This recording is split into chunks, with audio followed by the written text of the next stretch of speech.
Conta um Conto apresenta, de Gerald Cash, Os Homens Sem Ossos. Narração, Marcelo Fávaro. Inscreva-se, deixe o seu like e não esqueça de comentar o que achou do vídeo. Só assim o projeto continuará sempre no ar. Muito obrigado. E vamos à história.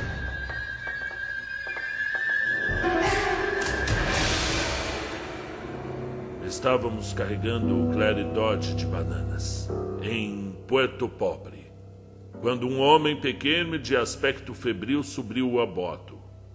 Todos se afastaram para lhe dar passagem. Até mesmo os soldados que guardam o porto, armados de rifles Remington e usando perneiras polidas, apesar de andarem descalços. Eles recuaram porque achavam que aquele homem era um possuído, um louco. Embora não fizesse mal a ninguém, era perigoso. E o melhor que se poderia fazer era deixá-lo sozinho e em paz. Os lampiões de nafta sibilavam e do porão vinha o grito estrondoso do capataz da turma que trabalhava lá embaixo. Fruta! Fruta! Fruta! O chefe da turma que trabalhava no cais gritava a mesma coisa, enquanto seus homens iam jogando para o porão cachos e mais cachos de bananas verdes e brilhantes. Só isso bastaria para que a ocasião fosse memorável. A noite magnífica, o corpo luzidio do capataz negro refulgindo à luz dos lampiões, o verde com o jade das bananas, os cheiros diversos do porto. De um dos cachos de banana saiu de repente uma aranha cinzenta e cabeluda, que assustou a tripulação e interrompeu a cadeia de carregamentos de banana, até que um garoto nicaráguo, com uma risada, matou-a com o pé, afirmando que era inofensiva. Foi então que o louco subiu a bordo, sem que ninguém o impedisse, e perguntou-me: "Vão para onde?" Falava com uma voz calma e cuidadosamente controlada, mas havia uma expressão vazia e perdida em seus olhos a me sugerir que eu devia ficar a uma distância cautelosa de suas mãos inquietas, que me faziam lembrar a aranha cinzenta e cabeluda que se alimentava de insetos. Mobile, no Alabama. Respondi finalmente. Posso ir também? Isso não é comigo, sinto muito. Eu sou apenas um passageiro. O capitão está em terra. Eu acho melhor esperá-lo lá embaixo, no cais. Ele é quem decide as coisas. Será que por acaso tem alguma bebida aí com você? Dei-lhe um pouco de rum e perguntei: por que o deixaram subir a bordo? Pensam que eu sou louco. Mas não é verdade. Eu sinto um pouco de febre, nada mais. Deve ser malária. Dengue, malária, febre das selvas, ou aquela febre provocada por mordida de rato, sabe? Este país, aliás, tem muitas febres, como os outros iguais a ele. Mas permita que eu me apresente. Meu nome é Goodbury. Eu sou formado em ciências pela Universidade de Osbaldeston. Isso significa alguma coisa para você? Não? Digamos que eu era assistente do professor Ewart. E agora? Está se lembrando de alguma coisa? Ewart? O professor Ewart? Sim, claro, agora eu me lembro. Não foi ele que se perdeu no meio da selva, em algum lugar acima das cabeceiras do rio Emer? Exatamente. Exatamente. Exatamente, gritou o homem que dizia chamar-se Goodbury. Eu estava com ele quando se perdeu. Fruta! Fruta! Fruta! Continuavam a gritar os homens que estavam no porão. Havia uma aparente rivalidade entre o capataz deles e o estivador negro que estava no cais. Os lampiões faziam barulho. As bananas verdes continuavam a ser jogadas de um lado para o outro. e uma espécie de suspiro maléfico chegou até nós, vindo da selva insalubre. Não era o vento, nem uma simples brisa, mas algo semelhante à respiração pútrida da febre alta. Tremendo de ansiedade e também com os calafrios da febre, o Dr. Goodbury tinha que segurar o copo com as duas mãos para levá-lo aos lábios. E mesmo assim derramou a maior parte do rum. Implorou-me então: pelo amor de Deus, tire-me desse país. Leve-me para Mobile, escondido na sua cabine. Eu não tenho autoridade para fazer isso, imagina. Mas acho que, como cidadão americano, basta identificar-se e o próprio cônsul vai providenciar sua volta para casa. Tem razão, mas isso vai levar muito tempo. O cônsul também pensa que eu estou louco, veja. E se não for embora logo, receio perder efetivamente o juízo. Será que... Veja, você não pode me ajudar? Eu tô com medo. Eu tô com muito medo. Ora, isso é uma tolice. Ninguém poderá fazer-lhe mal algum enquanto estiver por aqui. Afinal, você tá com medo de quê? Dos homens sem ossos.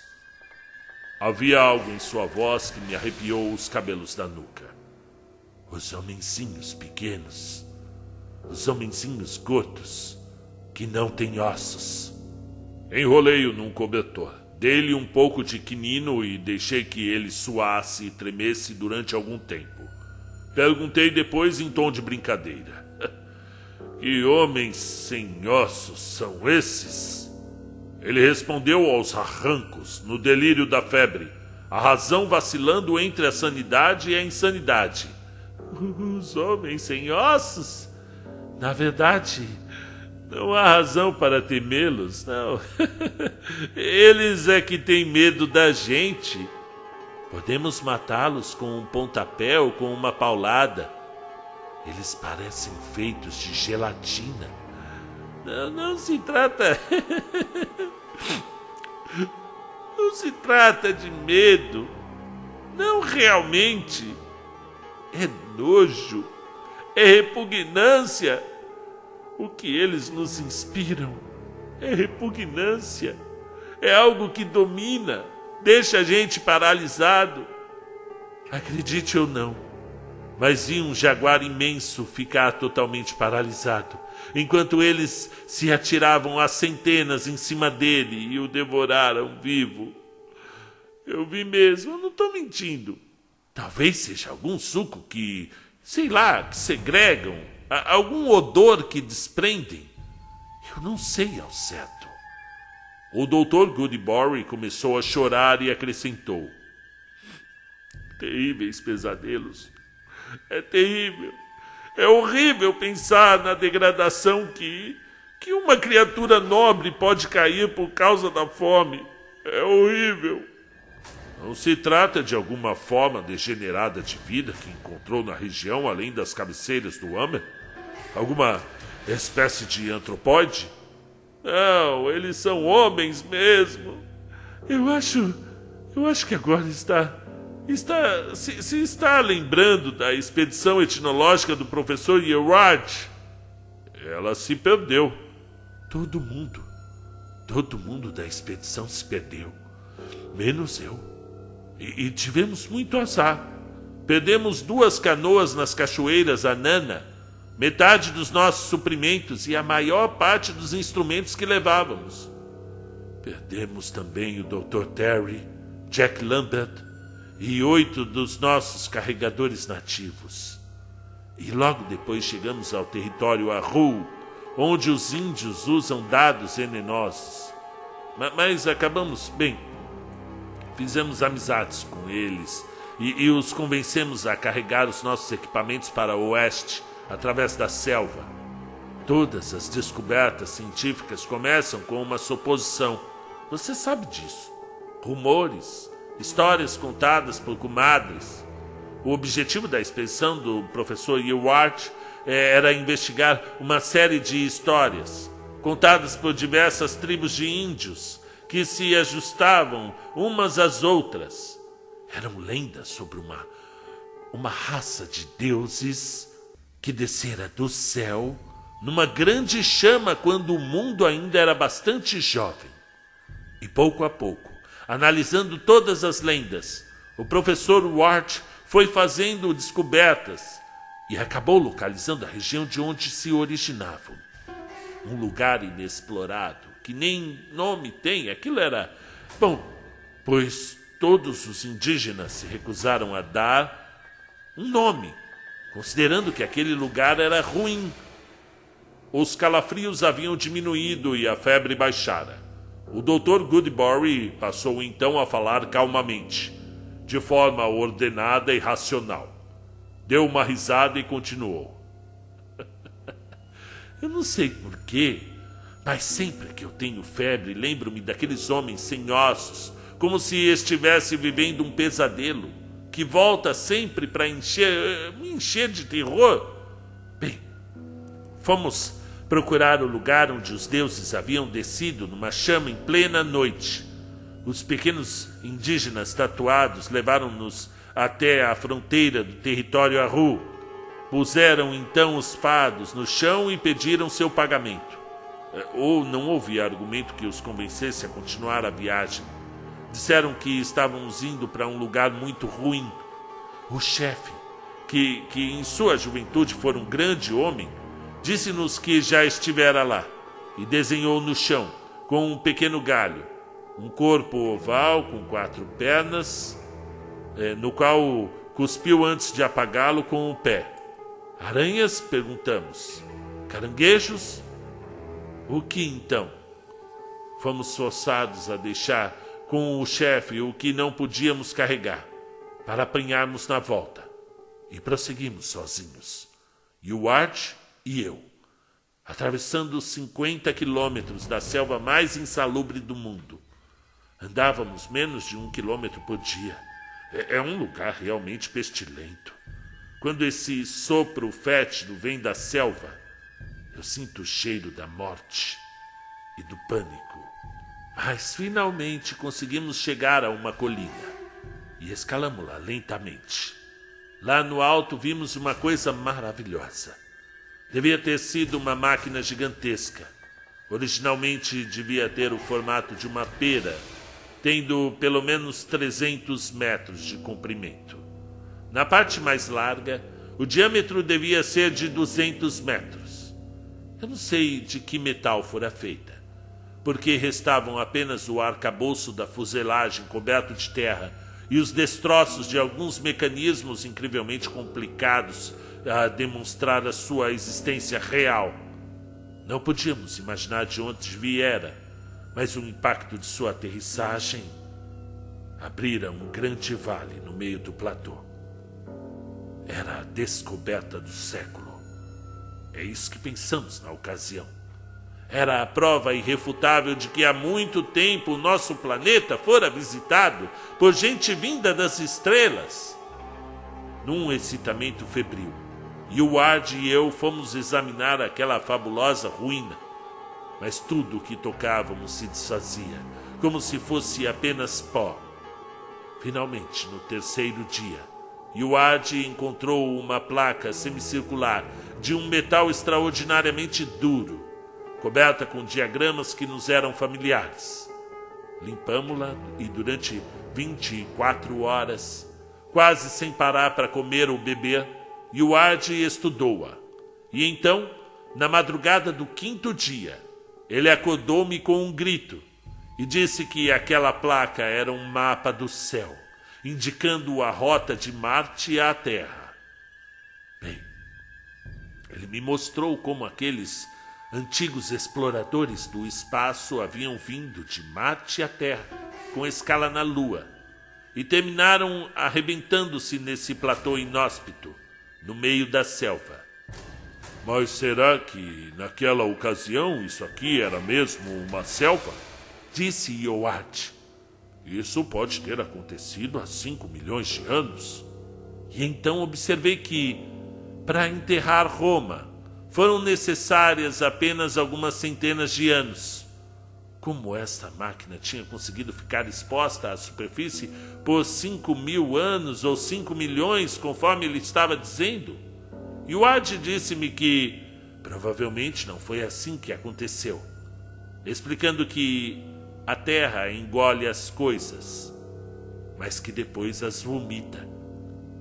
Um pequeno terremoto pode engolir uma cidade, e uma simples peristalse nas entranhas do planeta pode fazer com que as suas ruínas aflorem novamente à superfície 1 milhão de anos depois.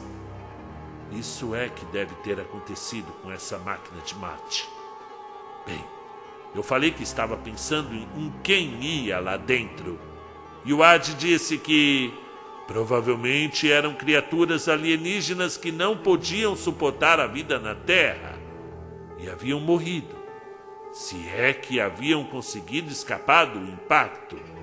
Nenhum esqueleto poderia sobreviver por tanto tempo. Acendemos uma fogueira e o Ad foi dormir. Como eu acabara de acordar, fiquei de vigia. Mas vigiar... Vigiar o quê? Eu não fazia a menor ideia. Jaguares? Javalis? Cobras? Nenhum desses animais subia ao platô, porque nada havia ali para eles. Não tinha nada ali. E mesmo assim, inexplicavelmente, eu estava com medo. Eu estava morrendo de medo. Aquele lugar possuía o peso dos tempos. Respeitem o que é velho. É o que costumam dizer a gente. Quanto maior a idade, maior é o respeito, você poderia dizer. Mas acho que não se trata de respeito. Pelo contrário, é o receio, o medo do tempo, o medo da morte. Eu devo ter cochilado porque o fogo estava quase acabando. Eu tomara todo o cuidado para mantê-lo vivo e brilhante. E foi quando eu vi, pela primeira vez, os homens sem ossos. Eu observei na margem do platô um par de olhos que brilhava com o reflexo da fogueira quase extinta. É um jaguar, pensei, pegando o rifle, mas não podia ser um jaguar, porque ao olhar para a esquerda e para a direita, vi que todo o platô estava cercado por pares de olhos brilhantes, como se fosse um colar de opalas. E veio-me então ao nariz um cheiro de não sei o quê. O medo também cheira, como qualquer treinador de animais lhe poderá dizer. A doença também cheira, pergunte a qualquer enfermeira. Esses cheiros levam os animais saudáveis a lutarem ou a fugirem. O que eu sentia era uma combinação dos dois, somada ao fedor da vegetação apodrecida. Disparei contra o primeiro par de olhos que vira. Todos os outros olhos desapareceram. Então, da selva veio um ruído intenso de macacos e pássaros assustados, como se fosse o eco do meu tiro. Foi nesse momento que, graças a Deus, a madrugada começou a surgir. Bem, eu não gostaria de ver à noite a coisa que eu alvejara entre os olhos. Era cinzenta, flexível e gelatinosa. Contudo, externamente, não se diferenciava muito de um ser humano. Tinha olhos e possuía vestígios ou rudimentos de cabeça, pescoço e algo parecido com pernas. E o Ad disse-me que eu devia controlar-me e superar minha reação infantil examinando a besta. Mas eu devo dizer que ele ficou longe quando finalmente comecei a examiná-la. Como um zoólogo da expedição, este era o meu trabalho e tinha de fazê-lo. Perdêramos o microscópio e outros instrumentos delicados com as canoas. Por isso trabalhei com uma faca e uma pinça. E o que eu encontrei? Praticamente nada. Uma espécie de sistema digestivo envolvido por um tecido gelatinoso, um sistema nervoso rudimentar e um cérebro do tamanho de uma noz. A envergadura daquele ser era de apenas 1 metro. Se estivesse num laboratório, com um assistente ou 2 fazendo-me companhia, poderia ter descoberto mais coisas, mas do jeito que aquilo foi, com uma faca de caça e apenas uma pinça, sem os equipamentos necessários, nem ao menos um microscópio, procurando dominar a minha repugnância, eu fiz o máximo que eu podia, memorizando o que encontrava.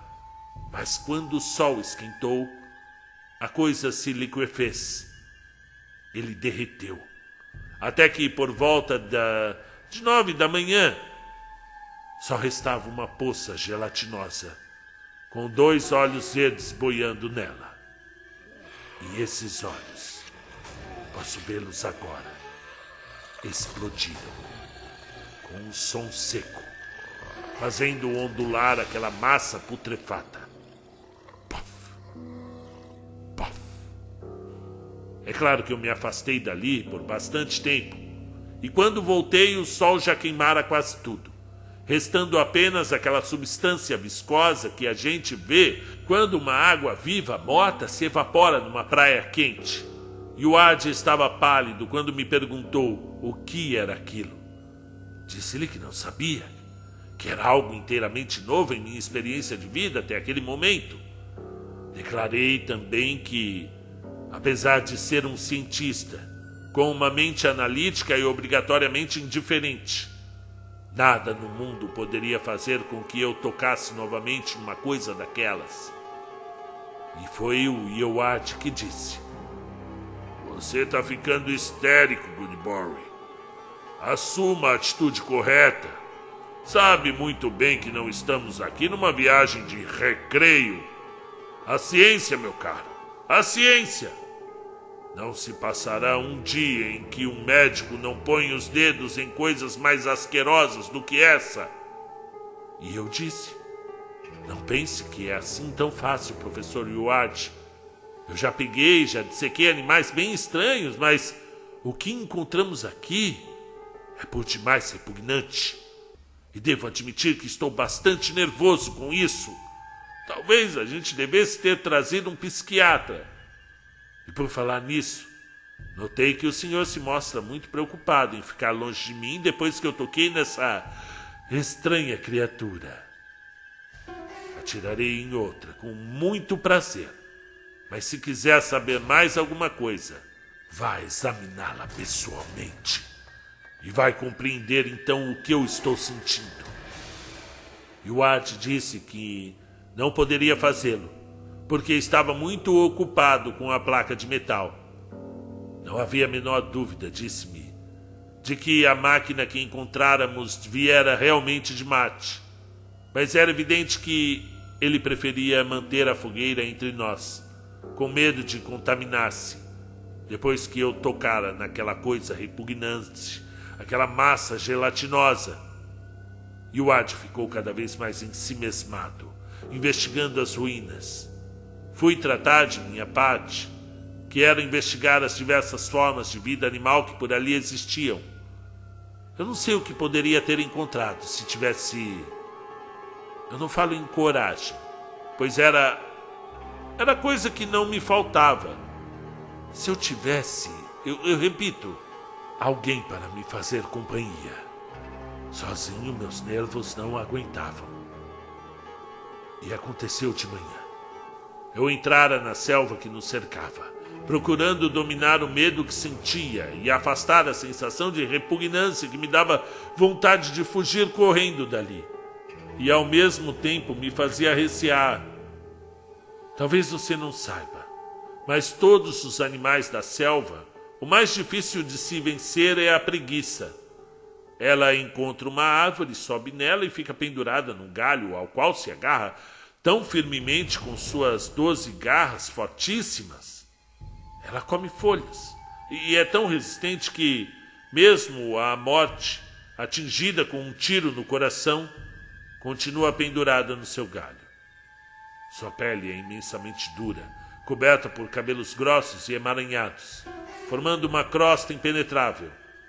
Uma pantera ou um jaguar nada conseguem diante da resistência passiva desse animal. Quando encontra uma árvore, só a deixa depois de comer-lhe todas as folhas, procurando sempre para dormir um galho mais forte que possa suportar o seu peso. E naquela selva que eu detestava, durante uma das minhas curtas expedições, eram curtas porque eu ia sozinho e sentia medo, parei para observar uma gigantesca preguiça pendurada no galho mais grosso de uma árvore, já quase sem folhas. Ela estava dormindo tranquilamente, indiferente a tudo.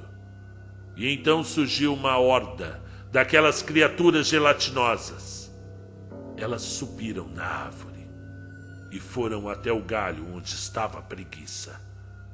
E mesmo a preguiça, que geralmente não se assusta diante de nada, ficou completamente apavorada. Tentou fugir indo para a parte mais fina do galho, que terminou quebrando. Ela caiu no chão e foi imediatamente coberta por uma massa de criaturas gelatinosas, todas tremendo. Os homens sem ossos.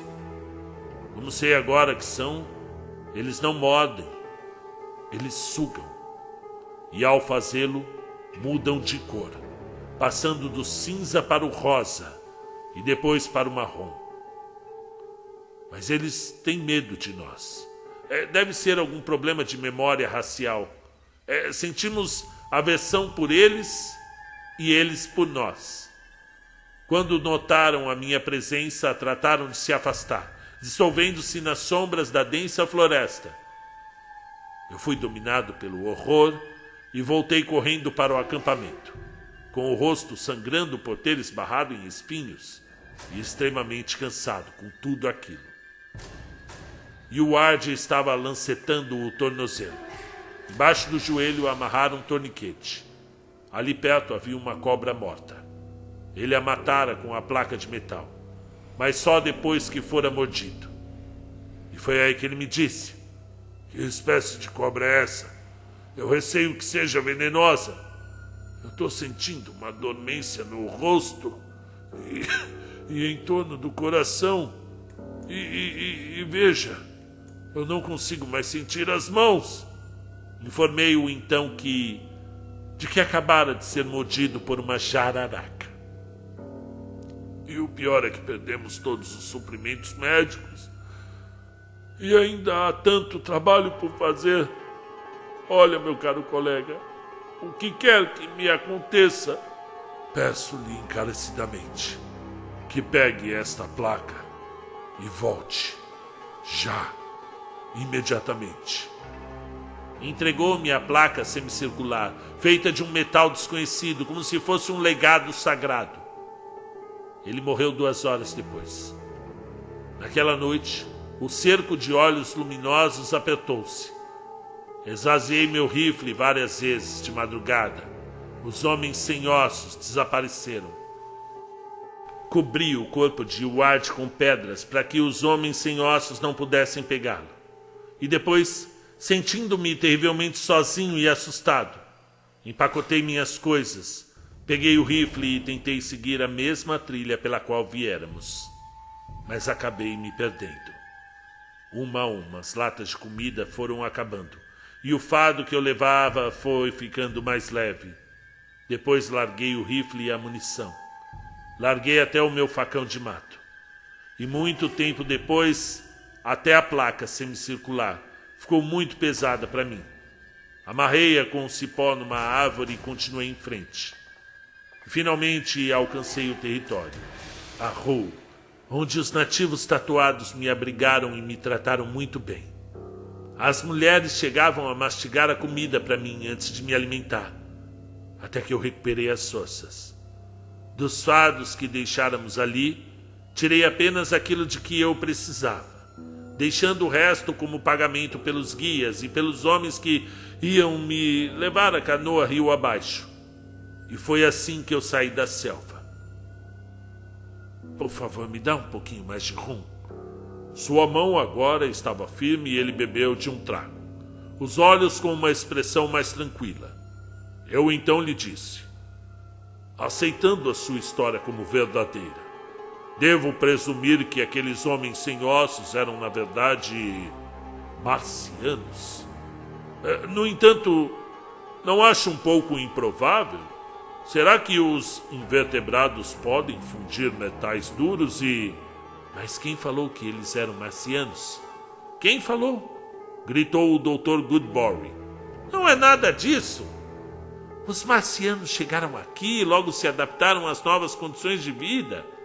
Mas é evidente que mudaram e chegaram a um ponto bem baixo, passando então por todo um processo novo, um lento e difícil processo de evolução.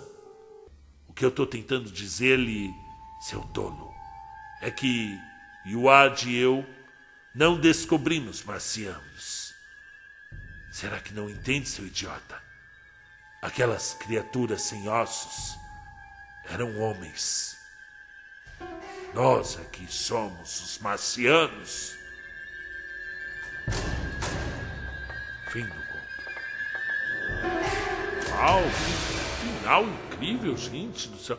Imagina você lá no meio da floresta, uma estrutura metálica gigantesca e homens sem ossos. E esse plot twist no final, nós é que somos os marcianos. Esse conto aqui, ele está num livro chamado, vocês vão encontrar fácil na internet, 13 histórias que até a mim me assustaram, por Alfred Hitchcock. Ele apresentando, né? A tradução é do Alfredo Pinheiro de Lemos e tem essas histórias. Uma Morte na Família, da Miriam Allen Ford, e o segundo conto já é esse aqui, Os Homens Sem Ossos, do Gerald Cash.